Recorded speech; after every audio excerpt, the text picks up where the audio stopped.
Oh, hi.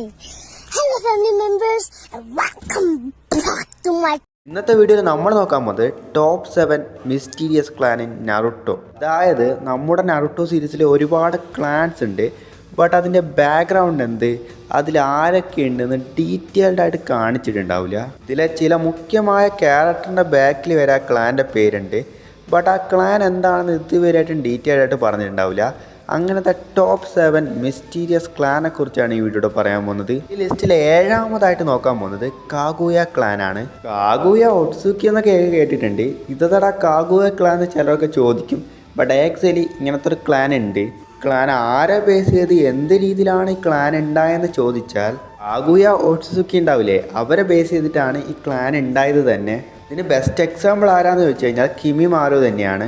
കാഗുവിനെ ചെയ്യാൻ പറ്റുന്ന ചില ജൂസ്റ്റുമൊക്കെ കിമിമാരുവിനെ കൊണ്ടും ചെയ്യാൻ പറ്റുന്നുണ്ട്. ഇതുപോലെ ക്ലാനിലിരിക്കുന്നവരൊക്കെ എന്ത് കണ്ടാലും ഫൈറ്റ് അങ്ങനെ തിരിഞ്ഞ് നടക്കുന്നവരാണ്. അതുപോലെ ഇവരുടെ ഫൈറ്റിങ്ങിലൊന്നും വലിയ പ്ലാനിങ് ഒന്നുമില്ല. അതിന് ഉദാഹരണമായിട്ട് ഒരു എപ്പിസോഡ് നടന്നൊരു സംഭവമുണ്ട്. നമുക്കറിയാം, ഇവരെല്ലാം കൂടിയിട്ട് ഒരു വില്ലേജിനെ അറ്റാക്ക് ചെയ്യാൻ പോകുമ്പോൾ അവരാണെങ്കിൽ ഇവരെക്കാളും നല്ല പ്ലാൻ ഇട്ടിട്ട് ഈ മൊത്തം എല്ലാത്തിനും അടിച്ചിട്ടുണ്ടാവും. അതിനേക്കാളും ഇമ്പോർട്ടൻ്റ് കാര്യം, നമുക്കൊരു ഫൈറ്റ് നടക്കുമ്പോൾ മനസ്സിലാവില്ലേ നമ്മളാണ് ചാവാൻ പോകുന്നതെന്ന്. അത് അറിഞ്ഞിട്ടും ഇവർ ഫൈറ്റ് കണ്ടിന്യൂ തന്നെയാണ് ചെയ്തത്. അപ്പോൾ ഈ ക്ലാനിലുള്ളവരൊക്കെ മെയിൻ എന്താണെന്ന് വെച്ച് കഴിഞ്ഞാൽ ചാവുന്നുണ്ടെങ്കിലും കുഴപ്പമില്ല, നമ്മൾ ഫൈറ്റ് ചെയ്തിട്ടേ ചാവും.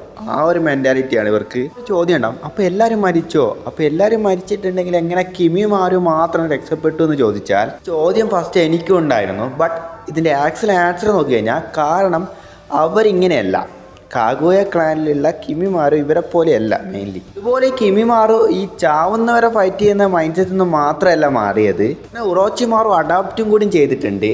അഡോപ്റ്റ് ചെയ്ത അവൻ കുറേ നാൾ ഉണ്ടായിട്ടുണ്ട്. ആ സമയത്ത് എന്തൊക്കെയാണ് ചെയ്തതെന്ന് നറുട്ടോ സീരീസ് തന്നെ കാണിച്ചിട്ടുണ്ട്. ഇതുപോലെ ബേസിക് ആയിട്ടുള്ള സ്ട്രെങ്ത്, സ്റ്റാമിന ഇത് മറ്റുള്ളവരെക്കാളും കുറച്ച് അധികമായിരിക്കും ഇവർക്ക് ഉണ്ടാവുക.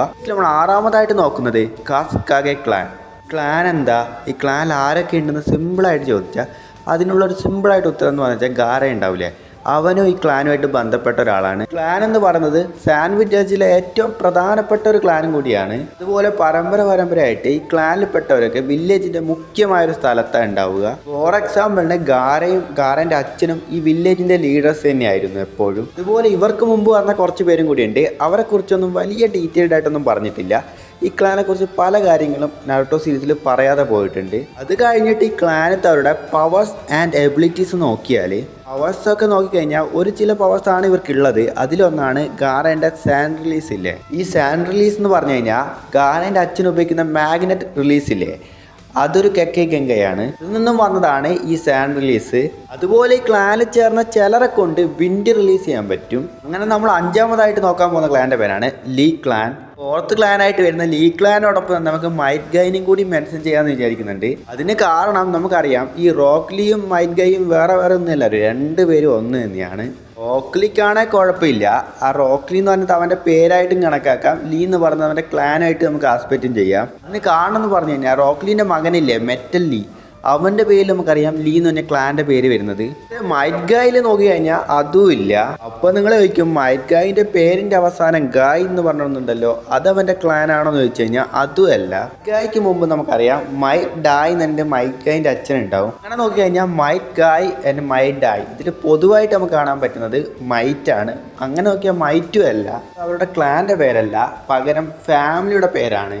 ഇതിനു മുമ്പ് നോക്കിയ ലീൻ്റെ ക്ലാനും ശരി മൈറ്റ് ഗായിൻ്റെ ക്ലാനും ശരി ഇവരെക്കുറിച്ചുള്ള ഒരു ഡീറ്റെയിൽസും നറുട്ടോ സീരീസിൽ കാണിച്ചിട്ടില്ല. ഈ ക്ലാനെ കുറിച്ചുള്ള ബാക്ക് സ്റ്റോറിനെ കുറിച്ച് മാത്രം ഇൻഫർമേഷൻ ഇല്ലാത്തത് നോക്കി കഴിഞ്ഞാൽ ഇവരുടെ എന്താ പറയുക പവേഴ്സ് ആൻഡ് എബിലിറ്റിനെ കുറിച്ചും വലിയ ഇൻഫർമേഷൻ ഒന്നുമില്ല. ഇതിൽ കണ്ട റോക്ലീൻ്റെ ഫൈറ്റും അതേപോലെ തന്നെ മൈറ്റ് ഗായിൻ്റെ ഫൈറ്റും ഇവർ രണ്ടുപേരെ ഫൈറ്റ് കണ്ടിട്ടാണ് ഇവരുടെ ഒരു പവേഴ്സിൻ്റെ എബിലിറ്റി നമുക്ക് മനസ്സിലാക്കാൻ വരെ പറ്റുന്നത്. ഇവരുടെ ചില എബിലിറ്റികൾ നമുക്കറിയാം ഇവരെ കൊണ്ട് മാത്രം യൂസ് ചെയ്യാൻ പറ്റുന്നതല്ല, കുറച്ച് ട്രെയിനിങ് ഉണ്ടെങ്കിൽ അത് എല്ലാവരെ കൊണ്ട് യൂസ് ചെയ്യാൻ പറ്റുന്ന ചില എബിലിറ്റീസ് ഉണ്ട്. അങ്ങനെ നോക്കിയാൽ ഇൻഫാക്ട് നമ്മളെ കക്കാസിനെ കൊണ്ട് കുറച്ച് ഇന്നർ ഗേറ്റ് ഒക്കെ ഓപ്പൺ ചെയ്യാൻ പറ്റുന്നുണ്ട്. നമ്മുടെ 3ാമതായിട്ട് നോക്കാൻ പോകുന്നത് നാമിക്കാസെ ക്ലാനാണ്. ക്ലാനെക്കുറിച്ച് നറുട്ടോ സീരീസിലും വലുതായിട്ടൊന്നും പറയാത്ത ക്ലാനാണ്. എന്തായാലും ഈ ക്ലാൻ്റെ പേര് കേട്ടാൽ നമുക്ക് ഒരാളെ പേര് നല്ല ഓർമ്മ വരും. അത് വേറെ ആരുമല്ല, മീനട്ടോ നാമിക്കാസെ.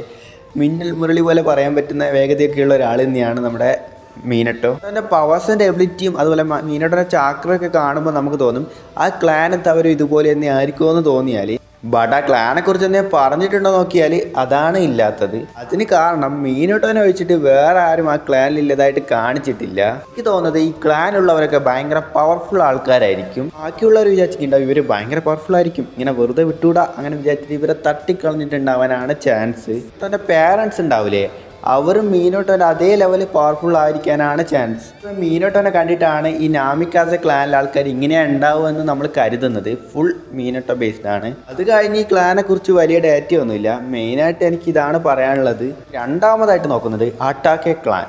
അട്ടാക്കെ ക്ലാനെ കുറിച്ചും നാരുട്ടോ സീരീസിൽ വലുതായിട്ടൊന്നും പറഞ്ഞിട്ടുണ്ടാവില്ല. ക്ലാനുള്ളവരായിട്ട് ഒരു ചില ആൾക്കാരെ മാത്രമേ കാണിച്ചിട്ടുള്ളൂ. രണ്ടുപേരെ മാത്രമാണ്. ഒന്ന് നമ്മുടെ കക്കാസി അട്ടാക്കിയും പിന്നെ കക്കാസിൻ്റെ അച്ഛനായ സാക്കുമോ അട്ടാക്കിനെ മാത്രമാണ് കാണിച്ചിട്ടുള്ളൂ. അതുപോലെ ഈ ക്ലാനിലുള്ളവരൊക്കെ ഭയങ്കരമായിട്ട് ഫൈറ്റ് ചെയ്യും. ഇവരോട് ഫൈറ്റിൽ പിടിച്ചേക്കാനൊന്നും പറ്റില്ല എന്നിട്ട് ഒരുപാട് തിയറിയൊക്കെ ഉണ്ട്. എനിക്കും ഇത് കുറച്ചൊക്കെ റിയൽ ആയിരിക്കുമോ എന്ന് ഇടയ്ക്കൊക്കെ തോന്നലുണ്ട്. ഇതിന് എക്സാമ്പിളായിട്ട് കക്കാസിനെയും സാക്കുമോനെന്ന് എടുത്തോ. ഇവർക്കൊരു ഫൈറ്റ് വന്നാൽ ഇവരെക്കാളും പവർഫുള്ളായ ആൾക്കാരോട് വരെ ഇവർ ഫൈറ്റ് ചെയ്യാനുള്ള സ്റ്റാമിന ഉണ്ട് ഇവർക്ക്. ഫോർ എക്സാമ്പിൾ സാക്കുമോ അട്ടാക്കിനെ തന്നെ എടുത്തോ. ഇവർ 3 ലെജൻഡറി സയാൻസിനോട് വരെ ഫൈറ്റ് ചെയ്തിട്ടുണ്ട്. അതേപോലെയാണ് കക്കാസിയും. പെയിൻ്റെ മുന്നിൽ ചാവാൻ പോകുന്നതെന്ന് അറിഞ്ഞിട്ടും കക്കാസി അവൻ്റെ ഫുൾ പവർ ഉപയോഗിച്ചിട്ടുണ്ട് ആ സമയത്തും. ഇതൊക്കെ വെച്ച് നോക്കുമ്പോൾ ഈ അട്ടാക്ക് കളാൻ കുറച്ച് പവർഫുൾ ആയിരിക്കുമെന്ന് നമുക്ക് തോന്നും. പക്ഷെ എന്ത് പറയാനാ, ഇതിനെക്കുറിച്ചുള്ള ബാക്കി ഡാറ്റ ഒന്നും നമുക്ക് കിട്ടിയിട്ടില്ല. നമ്മൾ ഫൈനലായിട്ട് നോക്കാൻ പോകുന്ന ക്ലാനാണ് ഉസുമാക്കി ക്ലാൻ. ഉസുമാക്കി ക്ലാനാണ് നമുക്ക് വളരെ സിമ്പിളായിട്ട് പറയാൻ പറ്റും. നറുട്ടോ ഉണ്ടാവില്ലേ, അവൻ്റെ ക്ലാനാണ്. മെയിൻലി അവൻ്റെ ക്ലാനല്ല, അവൻ്റെ അമ്മേൻ്റെ ക്ലാനും കൂടിയും പറയാം. നറുട്ടോക്ക് വേണമെങ്കിൽ മീനോട്ടോൻ്റെ ക്ലാൻ തന്നെ കൊടുക്കായിരുന്നു, ഐ മീൻ നാമിക്കാസെ. ബട്ട് ആ ക്ലാൻ കൊടുക്കാത്തത് എനിക്ക് തോന്നുന്നു ചില പ്രശ്നങ്ങൾ അധികം വരും എന്ന് വിചാരിച്ചിട്ടായിരിക്കാം നറുട്ടോൻ്റെ അമ്മ അവളെ ക്ലാനായ ഉസുമാക്കി കൊടുത്തേ. അപ്പോൾ ഞാൻ പറഞ്ഞ ബാക്കി മിസ്റ്റീരിയസ് ക്ലാനേക്കാളും കുറച്ച് പ്രത്യേകത ഉണ്ട് ഇതിന്. എന്ന് വെച്ചാൽ ഇതിൽ കുറച്ച് പേരെയും കൂടി നമുക്ക് കാണിച്ചിട്ടുണ്ട് ഉസുമാക്കി ക്ലാനിലുള്ളതുപോലെ. എക്സാമ്പിൾ ചോദിച്ചു കഴിഞ്ഞാൽ നാഗറ്റോ ഉണ്ടാവില്ലേ, അവനെയും ഉസുമാക്കി ക്ലാനിലെ പോലെയാണ് കാണിച്ചിട്ടുണ്ടാവുക. അങ്ങനെ കുറച്ച് പേരങ്ങനെ കാണിച്ചിട്ടുണ്ട്. ഈ ക്ലാനിലുള്ളവരുടെ മെയിൻ പ്രത്യേകത പറഞ്ഞത് അവരുടെ ചാക്രയും അതുപോലെ തന്നെ അവരുടെ ലൈഫ് ഫോഴ്സും ആണ്. അതുപോലെ ഈ ഉസുമാക്കി ക്ലാനിലുള്ളവർ കൂടുതൽ കാലം ജീവിക്കുന്ന മാത്രമല്ല, ഇവരുടെ ചാക്ര നോക്കിയാൽ അത് ഏറ്റവും കൂടുതൽ ചാക്ര ഇവർക്കാണ് ഉള്ളത്. പവേഴ്സൊക്കെ എങ്ങനെ ഉണ്ടാവും എന്ന് ചോദിച്ചു കഴിഞ്ഞാൽ ബാക്കിയുള്ള ക്ലാൻസ് ഇവരെ കണ്ട് പേടിക്കേണ്ടത്ര പവേഴ്സ് ഉണ്ടാവും ഇവർക്ക്. ക്ലാനെ കുറിച്ച് ഇനിയും കുറേ പറയാനുണ്ട്, ബട്ട് ഞാൻ ഇതോടെ നിർത്തുന്നതാണ്. എന്ന് വെച്ച് കഴിഞ്ഞാൽ ഈ ക്ലാനായിട്ടൊരു പ്രത്യേകത വീഡിയോ തന്നെ ഉണ്ടാക്കുന്നതാണ് എനിക്ക് കുറച്ചുകൂടി ബെറ്റർ. എന്ന് വെച്ചാൽ ഹിസ്റ്ററി ഓഫ് ഉസുമാക്കി ക്ലാൻ എന്നിട്ട് ഒരുപാട് പറയാനുണ്ട്. ഇത്രയുള്ള വീഡിയോ എനിക്ക് മാക്സിമം പറയാനുള്ളത്. എനിക്കിനി ഒരുപാട് വീഡിയോസ് ഇടാനുണ്ട്. ഇപ്പോൾ ഒരുപാട് വീഡിയോസ് പെൻഡിങ്ങിലാണ് ഞാൻ വെച്ചത്. അങ്ങനെ എത്രയോ വീഡിയോസൊക്കെ ഇടാനുണ്ട്. അതിന് മുമ്പ് നിങ്ങൾ എൻ്റെ ചാനൽ ഇപ്പോൾ ആദ്യമായിട്ട് കാണണമെങ്കിൽ മറക്കാൻ സബ്സ്ക്രൈബ് ചെയ്യുക. പിന്നെ എന്നെ എപ്പോഴും കണ്ടുകൊണ്ടിരിക്കുന്ന ആൾക്കാരാണെങ്കിൽ മാക്സിമം ഒന്ന് ലൈക്ക് ചെയ്യാൻ നോക്കുക. പിന്നെ നിങ്ങളൊന്ന് എന്തെങ്കിലും അഭിപ്രായം പറയാനുണ്ടെങ്കിൽ കമൻറ്റ് സെക്ഷനിൽ ഒന്ന് കമൻറ്റ് ചെയ്യുക. ഞാൻ മാക്സിമം റിപ്ലൈ കൊടുക്കുന്ന ആളാണ്. അപ്പം അടുത്ത നല്ല വീഡിയോ ആയിട്ട് കാണുന്നവരെ എല്ലാവർക്കും ബൈ.